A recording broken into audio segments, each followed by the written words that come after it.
সাইয়েদনা লূত আলাইহিস সালাম দাওয়াত দিতে দিতে যখন ক্লান্ত হয়ে পড়লেন, তিনি আল্লাহর কাছে অবশেষে বললেন, রব্বি নাজ্জিনি ওয়া আহলি মিম্মা ইয়ামালুন, হে আল্লাহ, আমার চোখের সামনে তারা এই পাপ কাজগুলো করছে জর্ডানে, আমি এত বলেও তাদেরকে থামাতে পারছি না, পুরুষে পুরুষে তারা অপকর্ম করছে, তাদের নাইট ক্লাবগুলোতে এই বাজে কাজের সয়লাভ, আল্লাহ আপনি আমাকে বাঁচান, আমাকে আমার পরিবারকে বাঁচান, তারা এই পাপ কাজ করছে, তাদেরকে আপনি থামান। আল্লাহ তাআলা তখন তাদেরকে শাস্তি দেওয়ার মনস্থির করলেন। আযাব কি ছিল? আযাবের প্রথম ধাপ ছিল সাইয়েদনা জিবরাইল আলাইহিস সালাম এসে পাখা দিয়ে এক ঝাপটা মেরে এলাকার সব পাপীগুলোর চোখগুলোকে অন্ধ বানিয়ে দিলেন। আল্লাহ তাআলা বলছেন, ওয়ালাকাদ রাওয়াদুহু আন দাইফিহি ফাতামাসনা আ'য়ুনাহুম ফাযুকু আযাবি ওয়া নুযুর, আমি তাদের প্রত্যেকের চেহারাকে অন্ধ বানিয়ে দিলাম। পাখা দিয়ে জিবরাইল আলাইহিস সালাম এক ঝাপটা মেরে সবাইকে অন্ধ বানিয়ে দিল। ফাআখরাজনা মান কানা ফিহা মিনাল মুমিনিন, আল্লাহ বলেন আমি বিশ্বাসীদেরকে এলাকা থেকে বের করলাম। আর বিশ্বাসী কারা ছিল? শুধুমাত্র লূত আলাইহিস সালাম আর ওনার মেয়েরা।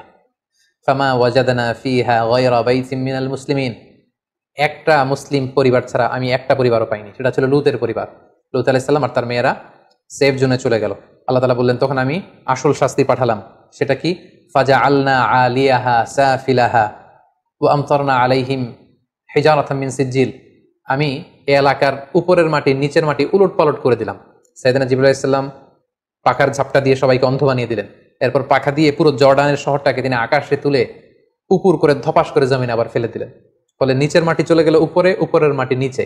আল্লাহ তাআলা বললেন ওয়া আমতারনা আলাইহিম হিজারাতাম মিন সিজিল, এরপর আমি উল্কা বৃষ্টি নাজিল করলাম, পাথরের বৃষ্টি নাজিল করে সালফার অ্যাসিড দিয়ে পুরো এলাকাটাকে ঝলসে দিয়ে উল্কা নিক্ষেপ করে করে পুরো জর্ডানের এই সাদুম এরিয়াটাকে আমি ধ্বংস করে দিলাম, ম্যাসাকার করে দিলাম, নাস্তানাবুদ করে দিলাম।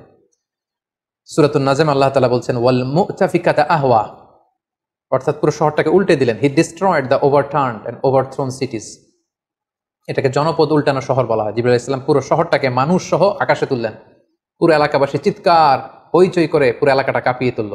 জিবরাইল আলাইহিস সালাম পুরো শহরটাকে একসাথে উঠিয়ে আবার উল্টো করে জমিনের মধ্যে তিনি উপর করে ফেলে দিলেন। আল্লাহ তাআলা আকাশ থেকে পাথর আর উল্কা নিক্ষেপ করতে করতে পুরো জাতিটাকে শেষ করে দিল। আল্লাহ তাআলা কেন লূত আলাইহিস সালামের কওমের শহরটাকে উল্টে দিলেন? অন্য কোনো জাতিগোষ্ঠীকে তো আল্লাহ তাআলা এইভাবে উল্টানো শাস্তি দেননি। এর কারণ হচ্ছে তারা আল্লাহ তাআলার দেয়া যে প্রাকৃতিক সিস্টেম এটাকে উল্টে দিয়েছিল। কারণ আল্লাহ তাআলার দেয়া প্রাকৃতিক বিধান হচ্ছে নারী আকৃষ্ট হবে পুরুষের প্রতি, পুরুষ আকৃষ্ট হবে নারীর প্রতি। একজন পুরুষ বিবাহ করে একজন নারীর সঙ্গ পেয়ে তার সংস্পর্শে যে সে তার ডিজায়ারকে ফুলফিল করবে, এটা হচ্ছে প্রাকৃতিক নিয়ম, একটা ন্যাচারাল ল।